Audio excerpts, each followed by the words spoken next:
Welcome to SABR's Deadball Committee Book Talk, where we explore writing with baseball authors. We're excited tonight to have Jerry Manheim as our guest, and this should be a lot of fun. Jerry is a professor emeritus at the George Washington University, where he developed the world's first degree-granting program in political communication. Jerry learned his love of baseball watching Dizzy Dean on the Game of the Week, huddling with his grandfather for warmth on July nights at the Mistake by the Lake, also known as Cleveland Municipal Stadium. He's authored 5 books, baseball historical fiction, with key plot devices centered on the Deadball era, several of which have been reviewed in the Inside Game, which is the Deadball Committee journal that I edit the book review section of. His books are, I'll just share these with you so you know as we refer to them. This Never Happened, The Mystery Behind the Death of Christy Mathewson, The Gamekeepers, Whitewash, Blackmail, and Baseball's Darkest Secrets, Doubleday Double Take, 1 ball, 3 strikes, 1 man out, The Federal Case, The Keystone Corner, Thomas Edison Turns 2, and his most recent book, just released, What's in Ted's Wallet, the newly revealed T206 baseball card collection of Thomas Edison's youngest son. That one was written with Lawrence Knorr and is nonfiction. Jerry's writing will lead you to question whether what you think you know about the history of the game and about the powers who control it is real, or whether it is just carefully nurtured product of lies, deception, misdirection, and propaganda. Jerry is a member of the Baltimore and Washington, D.C. chapters of SABR. As a reminder, we typically we'll talk to Jerry for about 30 to 45 minutes, leaving about 10 to 15 minutes at the end for question and answer. And just as another quick background, since I probably didn't say it clearly enough, the first 5 books I talked about would be classified as historical fiction, and Jerry will talk a little bit about that, or quite a bit about it once we get into it. And again, the last book, which was written with Lawrence Knorr, is nonfiction. So, Jerry, why don't we start with just sort of the basic question I like to ask our guests. How did you first get interested in SABR? I started writing these books.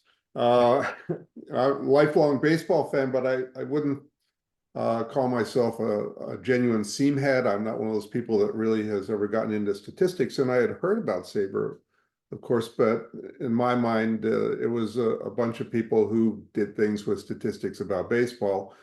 But then when I started unexpectedly doing my research for the first book, and I can tell a little bit about that quickly if we want to go there,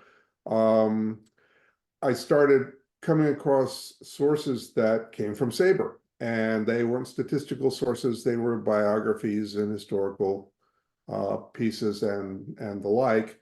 And I thought to myself, I was wrong about this. I got to jump in. And that was about 2018. So I've been in SABR since then. That's great. And maybe we'll just jump into where you were going. So how did you get started then as a writer?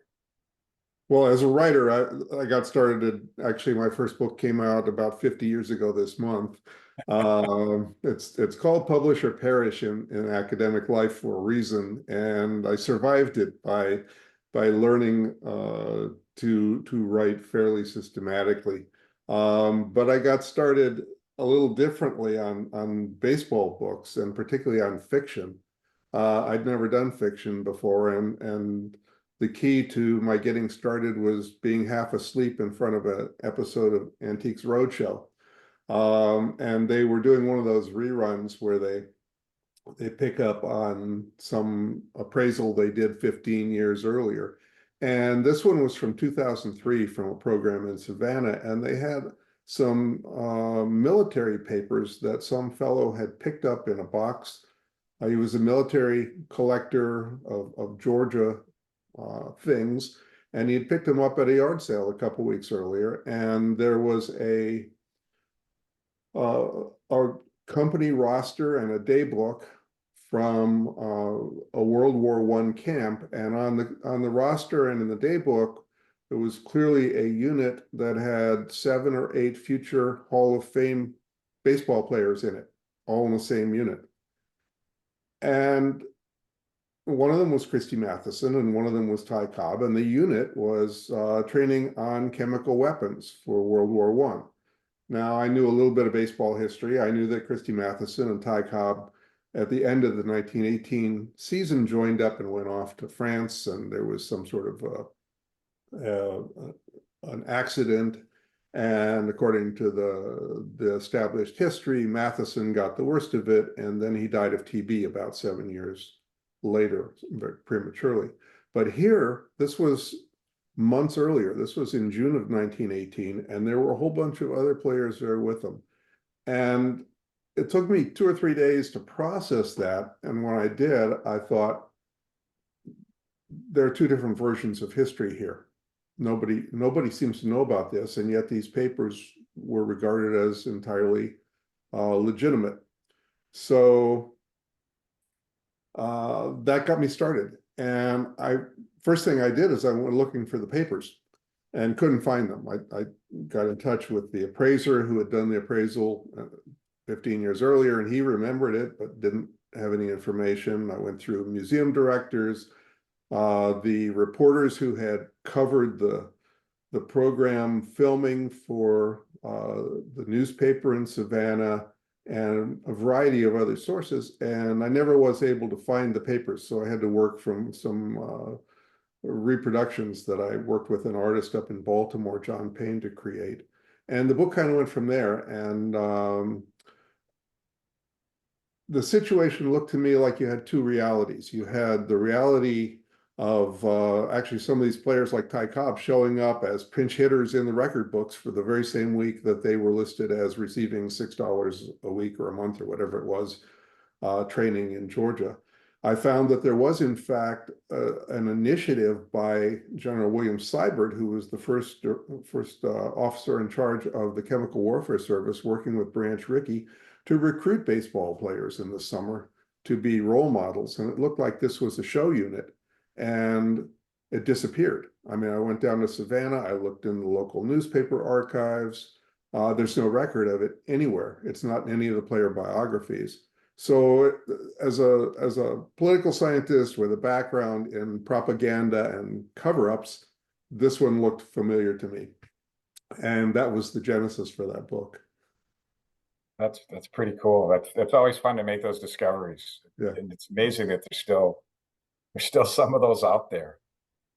So let's talk. So your books generally would be classified as historical fiction, and maybe you could talk a little bit about how you picked that genre and how maybe it doesn't fit what you've done as perfectly as one might think.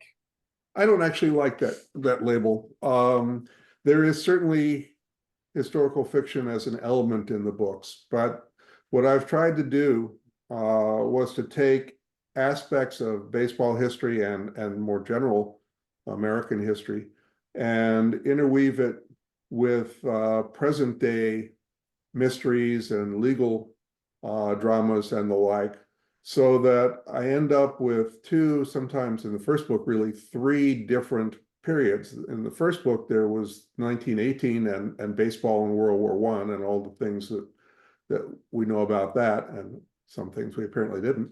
And then I had a baseball writer who discovered this and was going around in the 30s because the Hall of Fame was about to open, and he was writing the story on the players being admitted in the first class in the Hall of Fame. And he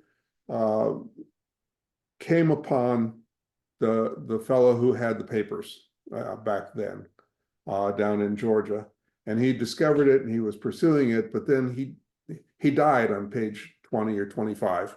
My books always seem to have some death in them because they have, it's not brutal, but they're all about legacies and lost treasures and quests for things from the past, and somebody had to die before something became a legacy.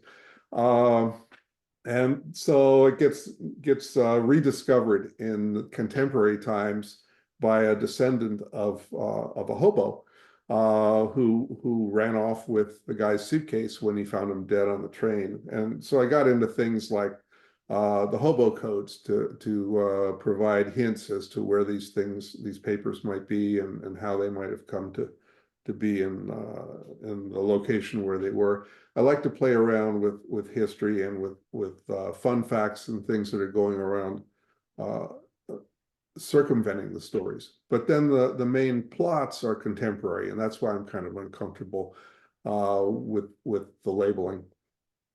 How hard is it to balance the history and the fiction? I don't find it difficult because what I'm looking for is something in the history that I can write contemporary fiction about. So I look for things that happened mostly during the Deadball time, and I got into that through the Matheson and Cobb connection. And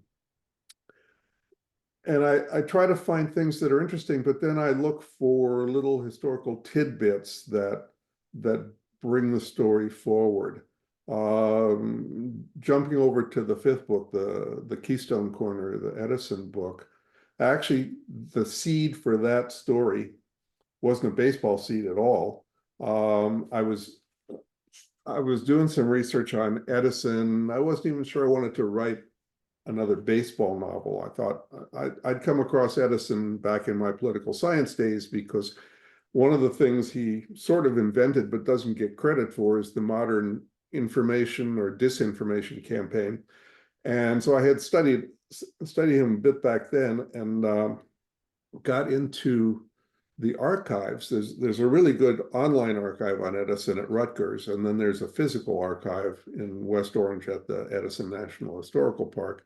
And I was getting started in the Rutgers archive, and I found a letter that Edison had written to a fellow named Charles Ranlett Flint.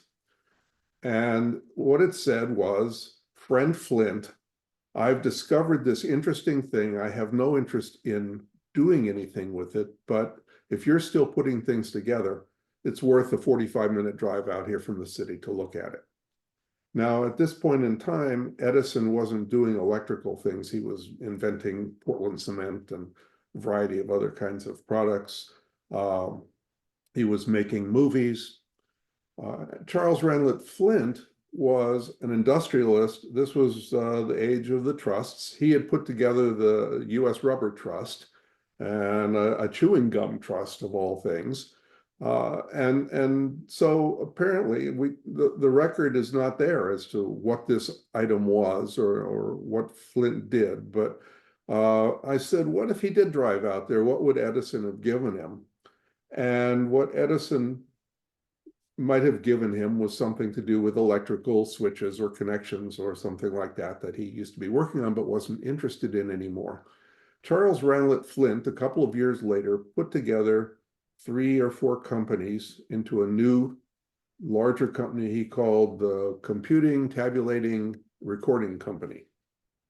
That company was renamed a few years later International Business Machines.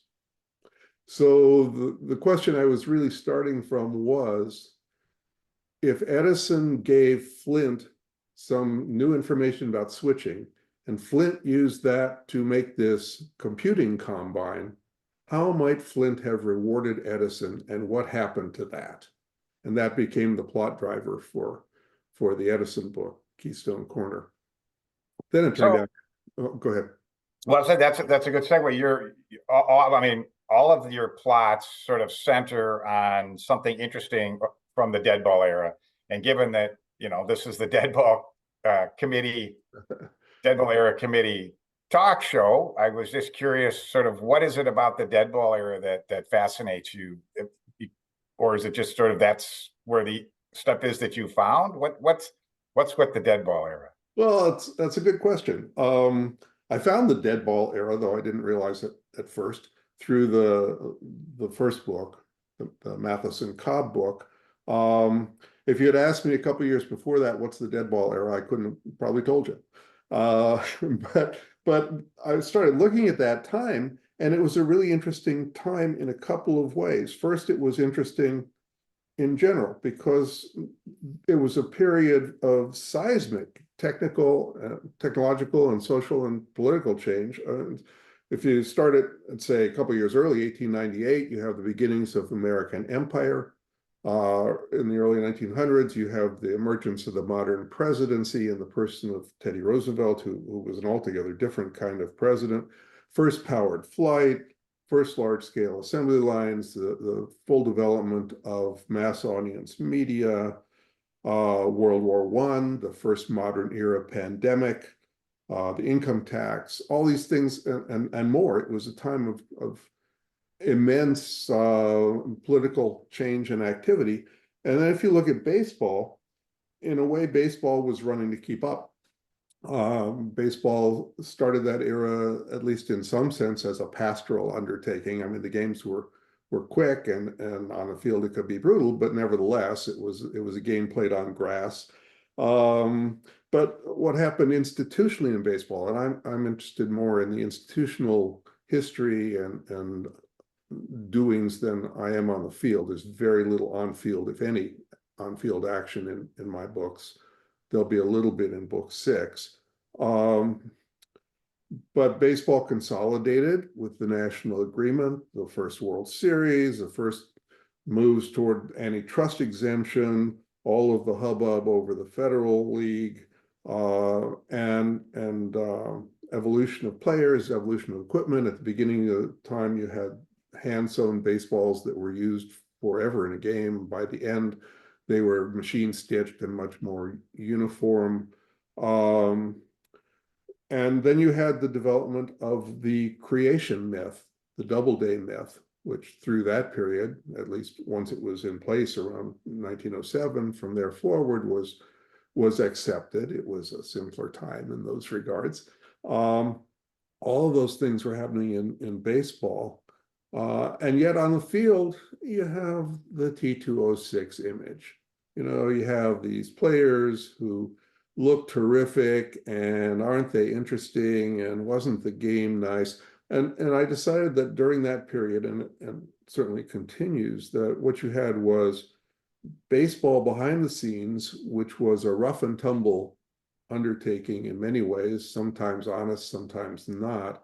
And then baseball on the field, which was a kind of masking of some of those economic battles and real estate battles and the kinds of things that went on.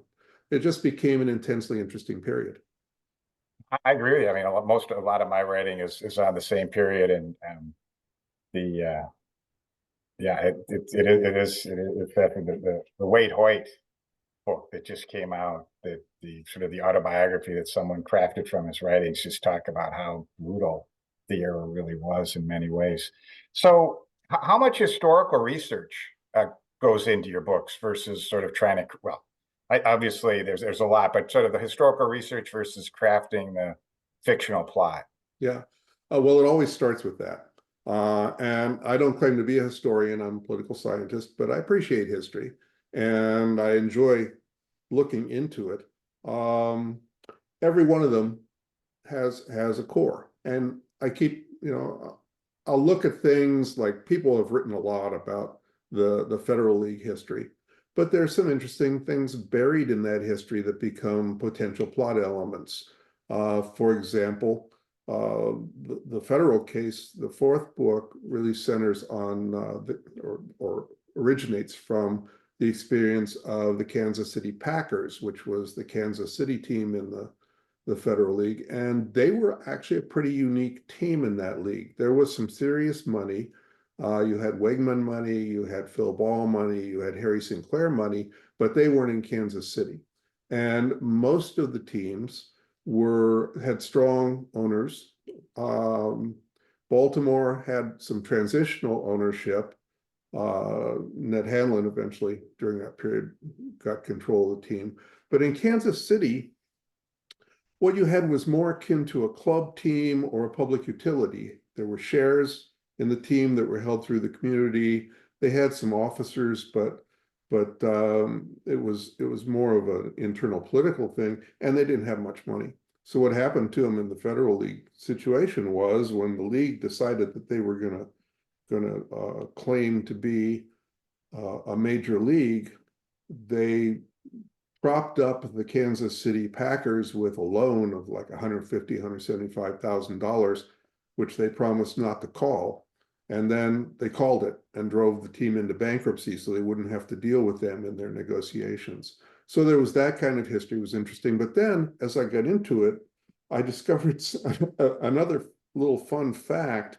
I had a character, a historical character, so this was historical fiction, um, who was in the meatpacking business. And I started researching the meatpacking business out there and came across an interesting discovery that the disease, that first pandemic that we tend to think of as the Spanish flu, if you read present day epidemiologists or medical anthropologists, whoever the people are who do this sort of thing, they have now concluded that that disease actually began in Haskell County, Kansas, a western Kansas beef raising county.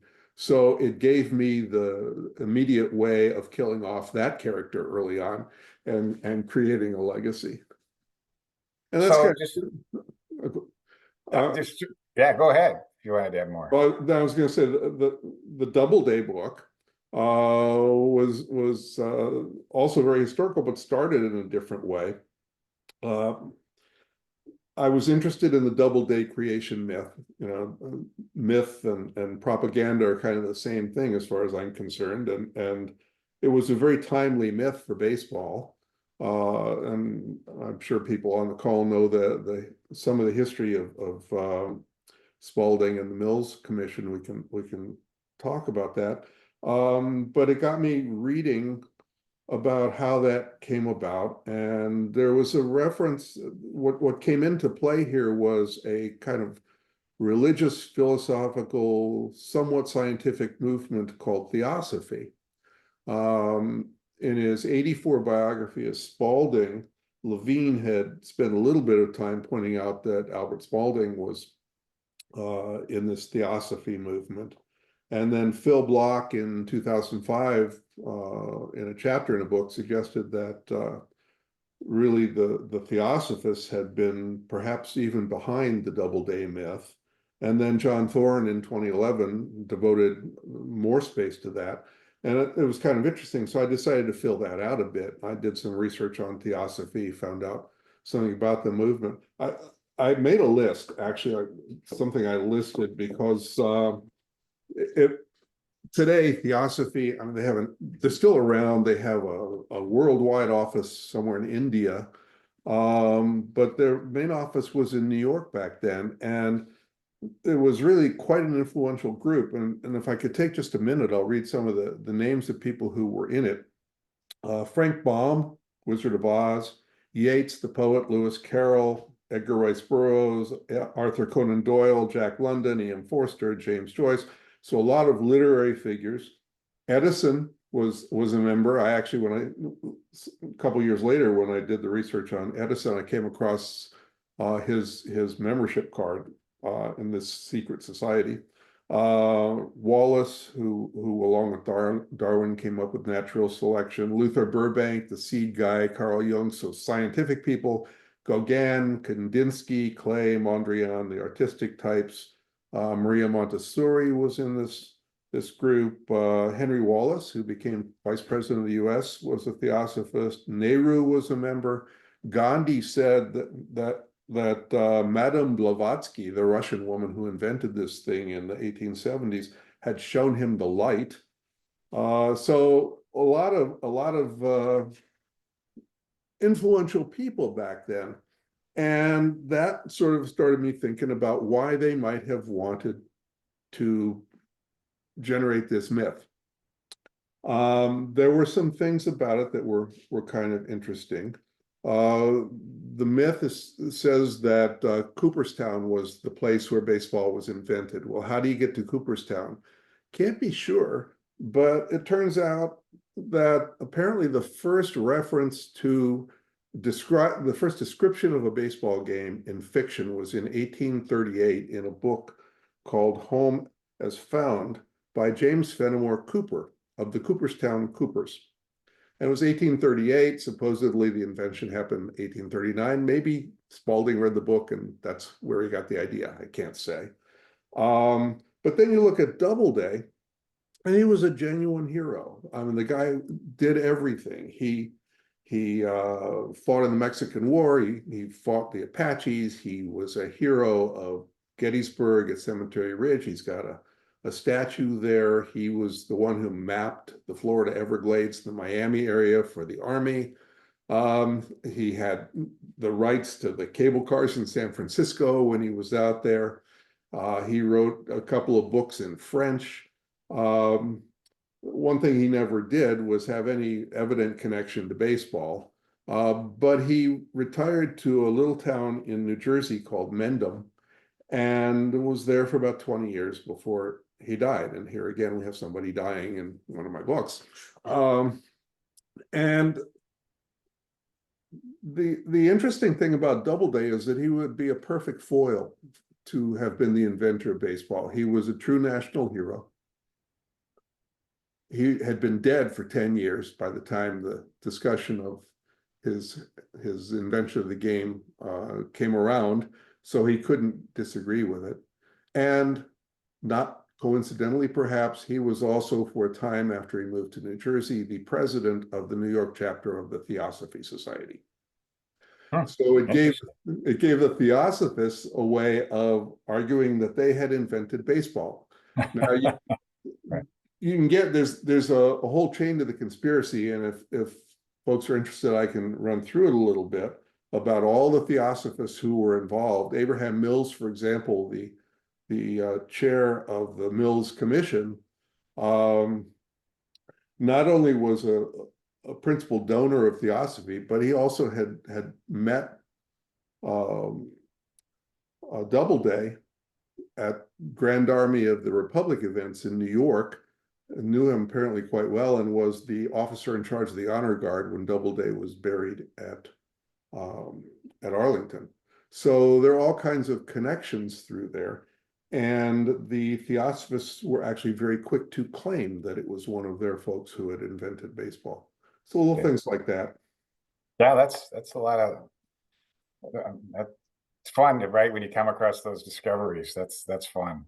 Yeah. So one of the things, how about some of the other authors that may have influenced your work? Well, reviewers have named a couple of people that I'm really flattered to be in the same sentence with. Bruce Brown actually, in a discussion of the first book, said, gee, that's Dan Brown meets George Will. And it is in a way, because Dan Brown writes quest books, and there's a quest of some kind or a puzzle in every one of my books. And Will writes seriously about baseball, and there's some serious baseball history in there, but I'm not sure I think that's a review so much as a mantra that I try to keep in mind. If I had to pick somebody that I used as a kind of a model, it would be a non-baseball author, a guy named Tony Hillerman, the late Tony Hillerman, who wrote a series of books involving two characters, Jim Chee and Joe Leaphorn, who were Navajo tribal policemen. I grew up in the Southwest. I have an interest in that area and spent some time around the reservation, so I sort of gravitated to those. But the thing I liked about those books, and that I've tried to learn from here, is that they're all present day mysteries. Now they have murders and various other things going on there that I don't have, but they're all mysteries. But in order to unravel the mystery, you have to learn something in each book about Navajo culture, Navajo history, life on the reservation, something about the underlying dimensions of the story that enliven and enlighten the resolution of the mystery. And if I had to say I had a model, it would be Hillerman and trying to do that same sort of thing with baseball and, you know, the history and the contemporary period. Fascinating analogy. Appreciate that. That is interesting. So your books, like Hillerman's, I mean, you have a series, not with with ongoing characters. Talk a little bit. Well, first of all, we don't have very many fiction writers probably watching here. Or have we had many on the show in the past? It's typically the nonfiction writer. So talk a little bit about the both the positives and the negatives of creating a series character versus a one-off Yeah, protagonist. yeah, that's good. A good question. Let me straighten up here. Um,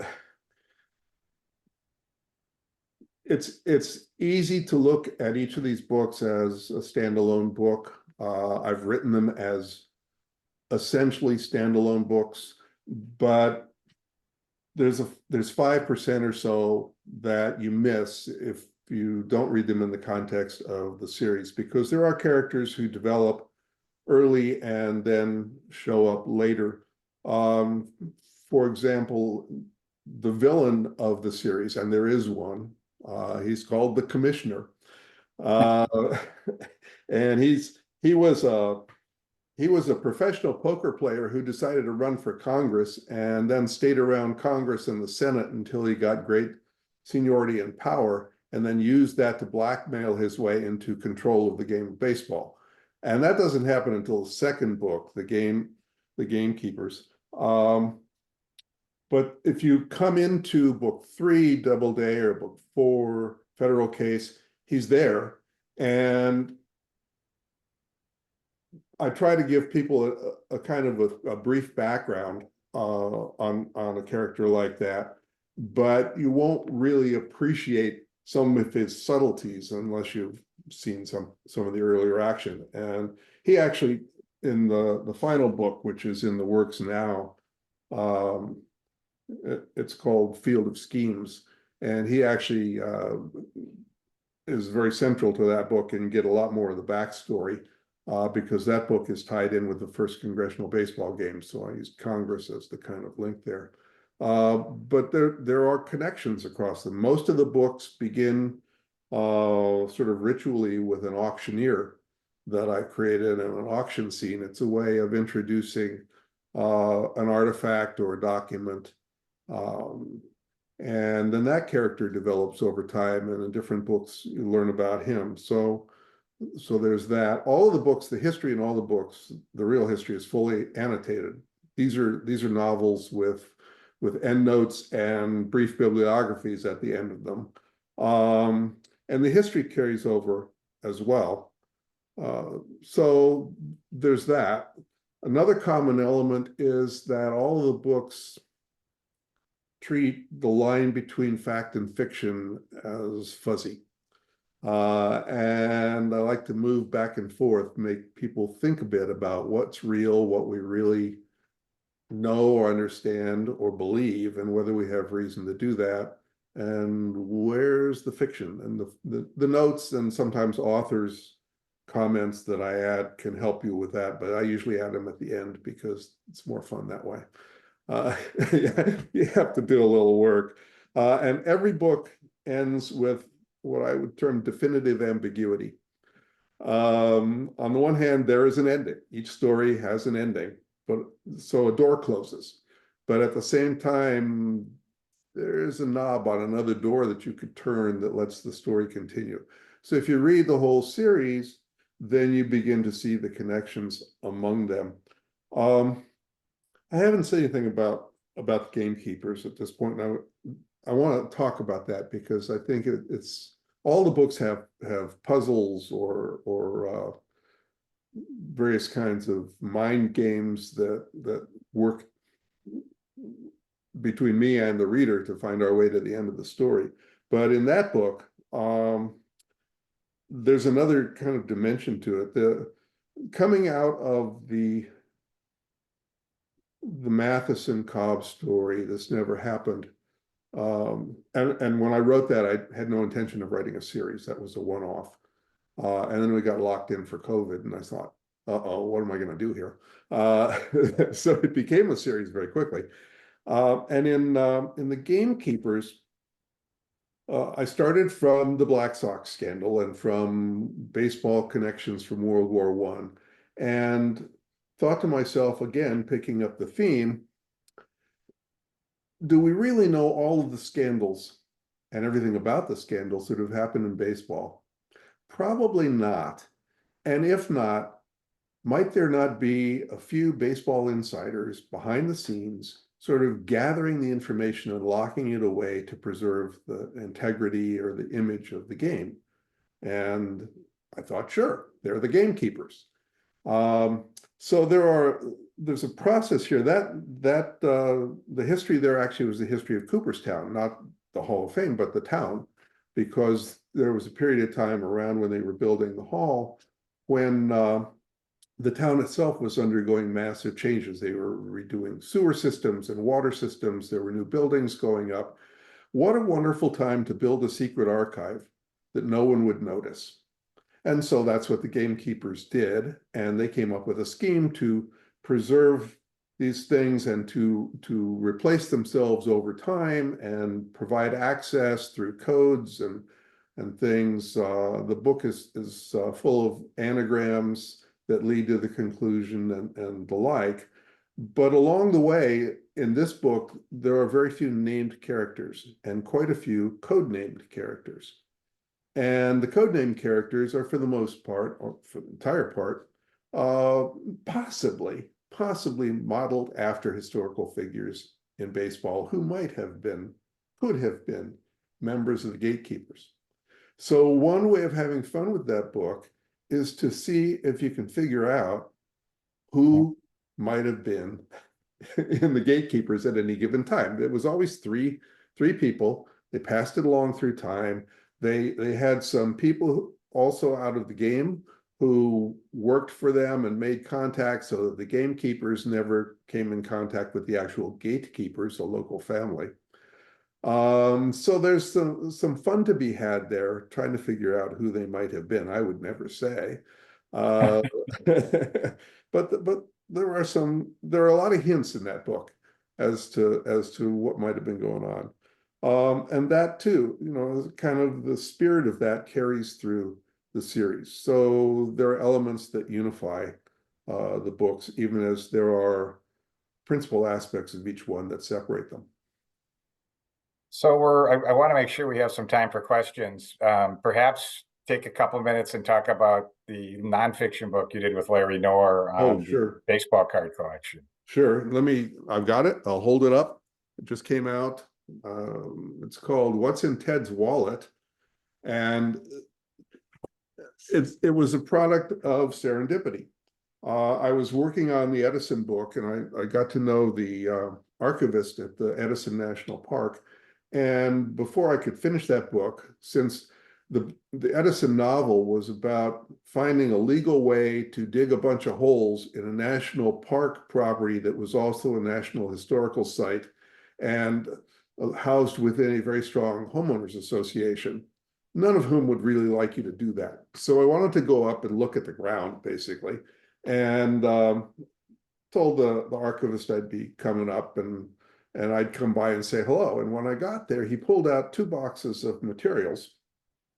And he said, no one's ever come here and asked about Edison and baseball before. And we have these 2 boxes. You want to take a look at them? And I took a quick look through and I said, I'm coming back. So about 3 months ago, went back up just to look at those 2 boxes. The first one was a chronological file, the day-to-day records of the first year of the Edison Works industrial baseball team, the Edison Baseball Club. And it had all kinds of fascinating things in there about recruiting and the cost of things and personnel, a lot of things on scheduling. And I've actually written that up to give people an idea of what's in there. And it'll be in the August issue of Inside Game. The other box was a bunch of baseball cards in plastic folders, sets of 9, and I pulled them out and I looked up at the archivist and I said, do you know what you have here? And he wasn't a baseball sports person. He said, well, baseball cards. I said, yeah, what you have here is 5 dozen T206 baseball cards. People would be really interested in these. And so I was going to do a little write-up for the and I ended up doing something for the baseball card blog from SABR. And that was about it. But as it happened, was going from there to a book event in Pennsylvania with Lawrence Knorr, who is the publisher, the CEO of the publisher that I go through at Sunbury Press, who's a baseball guy and a member of SABR, and had been in the card business at one time earlier in his career. And so I was telling him about the cards, and he looks at me, he says, "That's a book." And so in the space of 2 months, and it helps when the CEO of the publisher is one of the co-authors, we got hold of all of the scans of all of the cards, front and back, did research on the players, and found, there was an interesting context because, of course, the T206s were cigarette cards.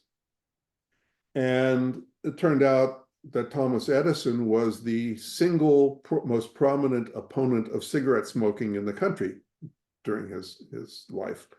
So you have this situation where his youngest son has collected these baseball cards, and you had to buy 61 packs of cigarettes to get them. Somebody did. And where Edison has gone on the record multiple times saying that the burning of cigarette papers puts out a chemical that does irredeemable brain damage, especially to young boys. So I have to reconcile that, and there's some ironies involved here. So that got us into learning more about the T206s, tying them into Theodore Edison's life. Interesting, I'll throw out one interesting connection since we're talking about interesting little tidbits. The first film of baseball was made by Thomas Edison in 1898. It's called The Ball Game. There are 3 players shown in Newark uniforms running from home plate to first base. One of them turns out to have been the future author Zane Grey, who was a hotshot baseball player at the time. The cards we were able to date mostly to 1909.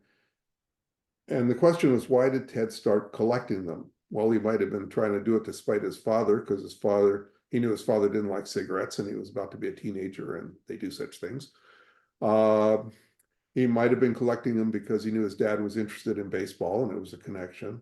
He might have been collecting them because he changed schools that summer, and it might have been a way to make new friends. But it turned out also, I mean, he was born the same year as the Zane Grey baseball film was made, but his father might have told him who that was, and he surely would have shown him the clip, probably more than once. In 1909, Zane Grey published his first novel. It was called The Shortstop, and it was a young adult book about being a baseball player and the fun of being in baseball. So it could have been that coincidence that led him to start collecting. So we explore all those kinds of things in the book. And then the back half of the book, we reproduce in color all of the cards and biography of all the players. Yeah, it's a beautiful book. Before we turn it over to questions, 2 things. One is maybe you can talk about what your current projects are, and also give you the website where people can find your books. Sure. The 6th and final book in the fiction series is mostly written. It'll probably be out in a few months. As I think I said, it's called Field of Schemes. And the basis there is the first congressional baseball game, which was also in 1909. There's been actually very little writing about that, but I found the original box score and some other fun things about that game. And also there was an interesting political context for it. You have to ask, why was that the first baseball game? The customary answer is that John Tenner, former baseball player, future National League president, was in Congress. And so he put it together. Except that it was his first term. He'd only been there a very short time.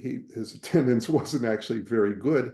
But he might have been useful because there was a big fight in Congress. If you know anything about Congress, they do all their work through committees. Back then they had 60 some odd committees in a typical session of Congress. The issue was the tariff in 1909. It was a big issue. It also got tied in with the income tax amendment. Both things were before Congress. And in the House, the Speaker of the House refused to name anyone to any committee until all of that legislation had final passage. So you went from a special session that the president called in March all the way until August with no committees, no work being done in Congress. And you can imagine the pressure that would have built in both parties in that situation, because if you can't weigh new legislation, you can't get money from lobbyists, and you look like an idiot, and you're just sitting there, and Washington's hot and muggy, and you have to stay around. So there's pressure, and the congressional baseball game came at the exact midpoint between the initial passage of the income tax amendment and passage of the tariff bill. And I think it was the pressure valve. And there's some reasons to believe that had to do with a couple things that happened involving Tenor and another member of Congress before it all got planned. So that's the historical part of the new book, and the rest of it is about the contemporary gambling culture in baseball. And the link is that John Tenor, when he was later governor of Pennsylvania after his term in Congress, was recruited to be president of the National League because he had led a nationwide attack on gambling in baseball. So he was, before Kennesaw Mountain Landis, he was potentially the Kennesaw Mountain Landis of the National League. So that provided me a bridge.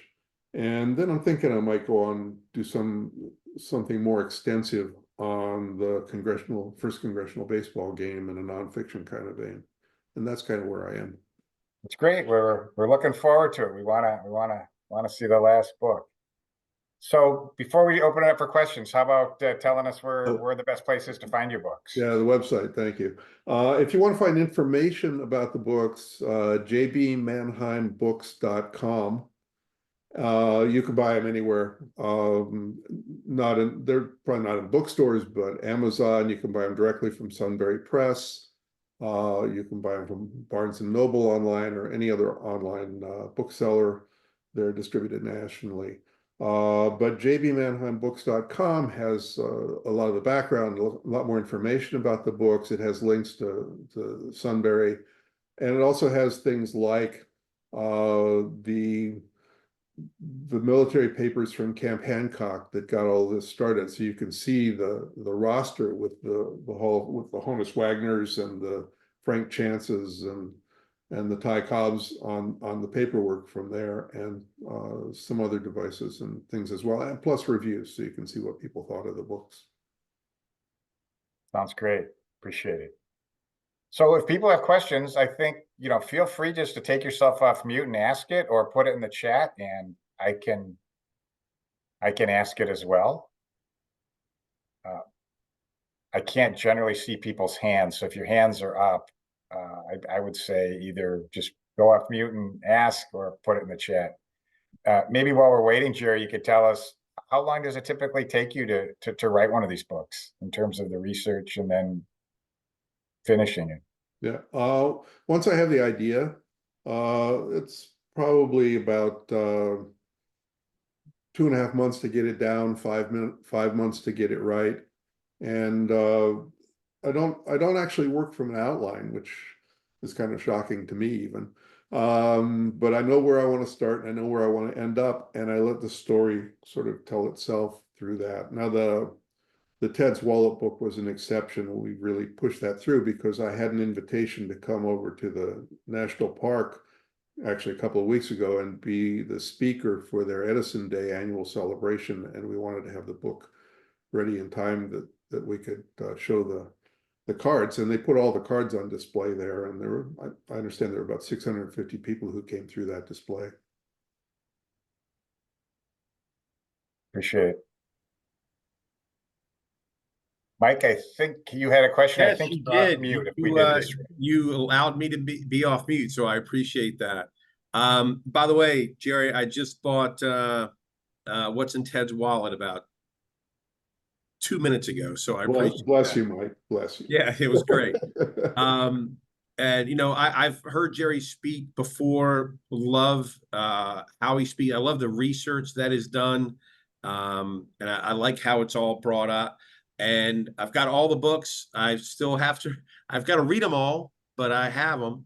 But my question is, I'm a big Ty Cobb, Christy Matheson. I was just probably about a month or so ago, I went up to Bucknell University to see where Christy Matheson was buried. I've been to Royston where Ty Cobb's buried. So, and you may have touched this because I was a little late getting on, but I was also very interested in they weren't in the military that long, which I wasn't aware of. It was what, 33 days or something like that. So I was just interested It depends on which story you believe, Mike. Fair enough. So I was just interested. So how you jumped on the Ty Cobb and Christy Mathers, because I think that's a very cool thing. And again, I love listening to you talk. So I'll be quiet and see how you started the whole process, I guess. Well, thanks for the question. We did actually start there, but the thumbnail is that there were some papers from Camp Hancock, a training camp outside Augusta in World War I, that showed that Cobb and Matheson and Honus Wagner and Frank Chance and Ed Walsh and 3 or 4 others were there. Matheson was the second lieutenant in charge of the unit, and I tied it in with an actual initiative from the general in charge of the Chemical Warfare Service, but they disappeared from history. It had to be a propaganda unit, but they disappeared from history. There was no propaganda, so the question was why. The 33 days you're talking about refers to the delivered history. They join up at the end of the season in 1918. They go off to France for training, and there's an accident. Now, Branch Rickey said he was there with them, and there was no accident. There have been other indications that there was no accident. Matheson died of tuberculosis, but his brother had tuberculosis for years, and he might have caught it there. All kinds of alternative stories, but none of them went back to June of 1918, and that's where the training was. Now there are conflicting records. Cobb, for example, was a pinch hitter in a game or two during the same week or 10 days that these guys were down in Georgia. But all of the news in World War I was thoroughly managed by George Creel and the Committee on Public Information. It was the nation's first propaganda agency, and they were able to call up and say, don't do that or do this. For example, in the Augusta papers, now Ty Cobb was a local. He lived a long time in Augusta. He had played in Augusta. And having all these players, Augusta was a baseball town. You'd think they'd write it up if they were there. And in the Augusta Herald, I think it was, they chose that same period when these players were there. The players, by the way, left earlier than they were supposed to by about 10 days, if you look at the records. But in that same period, the paper decided to do a feature on Camp Hancock, 50,000 person operation, big thing, but it had been there for a year. Why would they do it then? And there was a big chunk of that newspaper that was given over to a list of every military policeman on campus and his rank. 250 of them. Why would you put that in a newspaper unless somebody said, no, I know you set that space aside to talk about this unit, but you can't talk about them, so you have a news hole to fill. And the editor says, what have I got? So there are all kinds of these little possibilities that you can play with as to what went on there. It could have been 30 days, it could have been 3 months. Question from Gary. I don't know if you can see that if you're looking at the chat, Jerry, but he wanted you to talk a little bit about Thomas Edison and his friendship with Connie Mack and the relationship with the A's. Gary likes old pictures. One of the places I went to do some of the research on Edison, and one of the places that really got me turned on to Edison and baseball was down to the Edison Ford Winter Estates in Fort Myers, Florida. And this is not Deadball, this is in the 20s, 25, 26, 27. The A's started going down there for spring training, and Edison would drive over to watch them. And there are several photos of Edison and Connie Mack and Ty Cobb. One famous photo, which I think we actually have on the cover of the book, is pointing up to the sky, and the speculation was they were talking about putting lights in stadiums. Something, by the way, that had been proposed to Edison in 1888 by a Canadian fellow.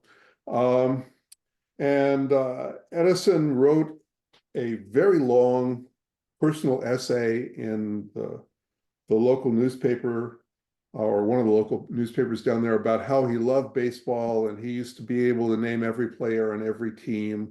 And so he was really into this, and he was into the A's. So at one practice, Cobb was pitching to Edison with Mack catching, and there's stories about how he hit the ball off Cobb's shoulder and told him, try to do that when you're 80 years old. And then he invited the entire team over to their house for lunch, and handed out cigars to everybody. And there's a photo of all of the A's players and coaches and Connie Mack on the porch with Edison at that lunch. That's a great photo. I'm That's watching great. so I'm being brief. No, appreciate it. That's a fun story. So, well, I appreciate Jerry. This has been wonderful. Thank you for sharing your time with us and talking about your books. It's just been a lot of fun. And thank you to all the SABR members who have been watching. And hopefully you'll join us in next quarter as we try and do this again. So thank you, everybody. Take care. I appreciate everybody showing up. Good night.